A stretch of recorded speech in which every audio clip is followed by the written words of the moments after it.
നമുക്കൊരു ഒന്നൊന്നര ചോദ്യം ഉണ്ടെന്ന് പറ.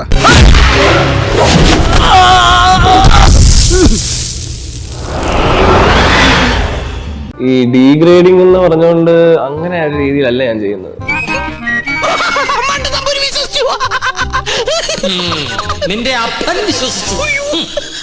ലോകോത്തര സിനിമയാണ് ആറാട്ടെന്ന് ലാലേട്ടൻ പോലും പറയുമെന്ന് തോന്നുന്നില്ല. പക്ഷെ താങ്കൾ അതിലും ആറാടുകയാണ്. നീ അപ്പൊ അങ്ങനെ ചെയ്തത് നന്നായി. ഇല്ലെങ്കിൽ ഈ കേസിൽ ഞാൻ ഒറ്റപ്പെട്ടു പോയനെ. ഒരു മാസ് മസാല മൂവി ആ ജോണറിൽ നല്ലതാണ് ഞാൻ പറഞ്ഞു. അതിപ്പോഴും പറയാം. വന്നാട്ടെ വരൂ വാ കുട്ടാ. ഞാൻ സിനിമ റിവ്യൂവർ അല്ല. അജു ചെയ്യുന്ന രീതിയിലുള്ള റിവ്യൂ തമിഴ്നാട്ടിലോ തെലുങ്കിലോ ആയിരുന്നുവെങ്കിൽ ഇതായിരുന്നില്ല സിറ്റുവേഷൻ.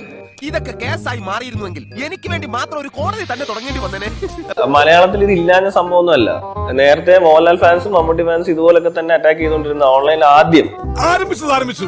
ഇനി പറഞ്ഞിട്ടെന്താ കാര്യം? നമുക്ക് വേറെല്ലാം പറയാം. 90% ഓഫ് ദ തെറിവിളി നടന്നുകൊണ്ടിരുന്നത് ഒരു ഫേക്ക് ഐഡിയിൽ നിന്നാണ്. ഒന്നല്ലെന്നേ, ഒരു ലക്ഷം ഫേക്ക് ഐഡികളാ വരുന്നത്. പറഞ്ഞത് സത്യമാണോ? അതെ മിസ്റ്റർ മുകുന്ദനോടാ ചോദിച്ചത്. അതെ.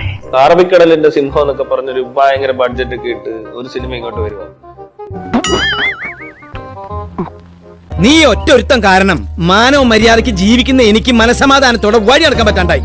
സിനിമ കാണുന്ന ലാഘവത്തിലല്ല സിനിമ ഉണ്ടാക്കണം. ഒരുപാട് എഫേർട്ട് ഉണ്ട് ഇതിന്. അങ്ങനെ പറഞ്ഞു കൊടുക്കണം. ഞാൻ തിയേറ്ററിൽ പോയി എനിക്കൊരു പോലീസുകാരനെ ഒരു അടി വരെ കിട്ടിയിട്ടുണ്ട് ആവശ്യമില്ലാതെ. കാക്കക്കുയിൽ കാണാൻ പോയിട്ട് എക്സ്റേയിൽ അവിടെ ചില വിടവുകൾ കാണാനും എല്ലുകളും മാംസവുമായിട്ടുള്ള ബന്ധം ചില സ്ഥലങ്ങളിൽ വിട്ടുപോയിട്ടുണ്ടെന്നാണ് തോന്നുന്നത്. അപ്പൊ എല്ലാം പറഞ്ഞ പോലെ എനിക്ക് കുറച്ച് ധൃതിയുണ്ട്.